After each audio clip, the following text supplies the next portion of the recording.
এই হচ্ছে AGT Live 24/7। This is AGT Live 24/7.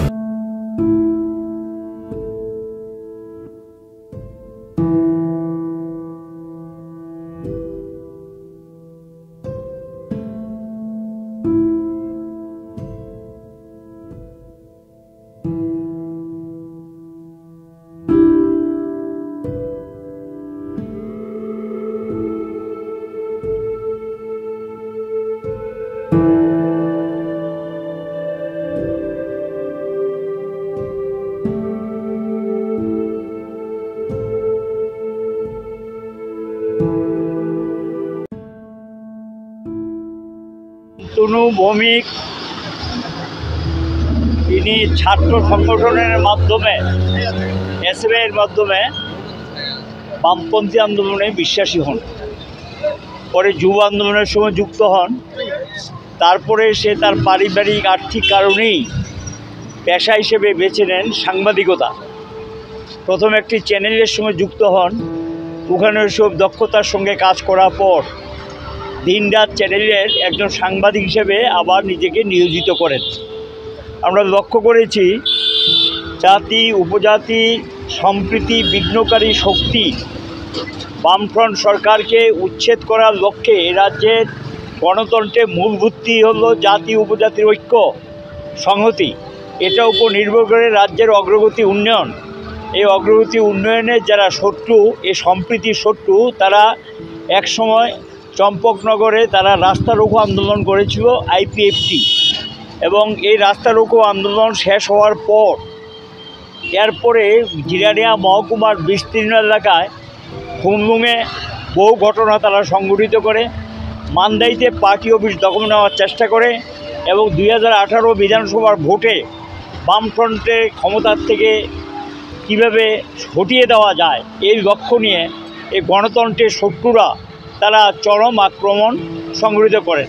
মান্দাইতে সেই দিন পার্টি অফিস দখল নেওয়ার জন্য তারা উদ্যোগ নিয়েছিলেন, আইপিএফটি দল রাস্তা রোকো করেছেন এবং সেখানে জাতি উপজাতির যে সম্প্রীতি ঐক্য বিঘ্ন করার চেষ্টা করেছেন।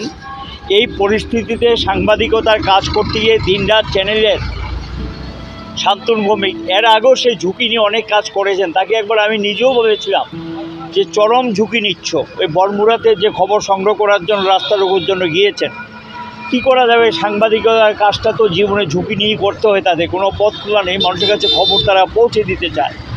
এবং এই অবস্থার মধ্যে সেদিন শান্তনু ভৌমিক খুব সাহসিকতার সঙ্গে সংবাদ সংগ্রহ করতে গিয়েছিলেন। যারা এই সঠিক সংবাদটা মানুষের কাছে প্রকাশ পাবে, তাদের এই সমস্ত চেহারা, নগ্ন চেহারা মানুষের কাছে প্রকাশ পাবে আইপিএফটি দলের, তখন তারা গিয়ে সেখানে আমরা লক্ষ্য করলাম যে তাকে নৃশংসভাবে টেনে হেঁচড়ে নিয়ে খুন করা হয়। তার সমস্ত যে সংবাদের যে সমস্ত সেই ক্যামেরা থেকে নানা ধরনের যেসব ক্যামেরা, তারপর মোবাইল ইত্যাদি ছিনিয়ে নেওয়া হয়। পরে তার রক্তাক্ত দেহ পুলিশ উদ্ধার করে এবং হাসপাতালে নিয়ে আসার পর তাকে মৃত বলে ঘোষণা করে। এই নৃশংস হত্যাকাণ্ডে বামফ্রন্ট সরকার এসআইটি গঠন করেছিলেন, স্টেট ইনভেস্টিগেশন টিম। এসআইটি সেখানে গিয়ে তারা মোটামুটি যারা চিহ্নিত হয়েছে, ঠিক আছে সিবিআই দিয়েছেন, ভালো করেছেন, আরও ভালো ইনভেস্টিগেশন হোক, আপত্তি কিচ্ছু নেই।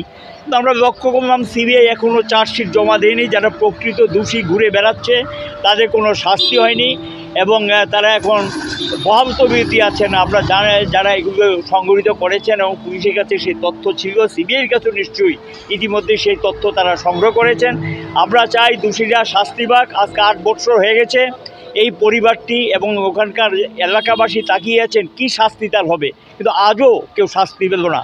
কাজে সরকারের এখানে সদিচ্ছা আছে কিনা, কেন্দ্র এবং রাজ্য একই সরকার চলছে, তাদের সদিচ্ছা আছে কিনা এটা মানুষের মধ্যে প্রশ্ন দেখা দিয়েছে এবং এই প্রশ্নটা স্বাভাবিক। সন্দেহ তৈরি হয়েছে, সন্দেহ দূরীকরণের দায়িত্ব সরকারের।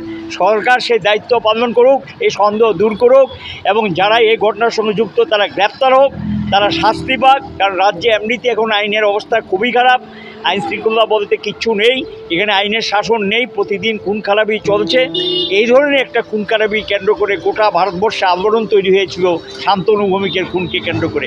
কিন্তু এই খুনের কিনারা করার দায়িত্ব যাদের উপর ছিল তারা সেই দায়িত্ব এখনও পালন করতে পারেননি। আমরা আশা করব প্রকৃত দোষীদেরকে চিহ্নিত করে তাদেরকে শাস্তির ব্যবস্থা করা হোক। এটাই পরিবারের যেমন দাবি, আমাদেরও দাবি, রাজ্যবাসীরও দাবি।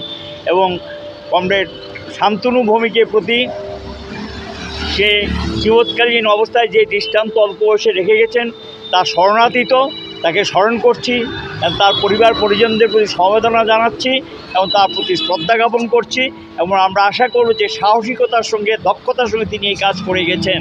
প্রকৃত তথ্য ধরার জন্য আমাদের সাংবাদিক বন্ধুরা আজও ভারতবর্ষে এই দায়িত্ব পালন করে সময়ে সময়ে সাংবাদিকতা করতে গিয়ে তারা আক্রান্ত হচ্ছেন, রক্তাক্ত হচ্ছেন।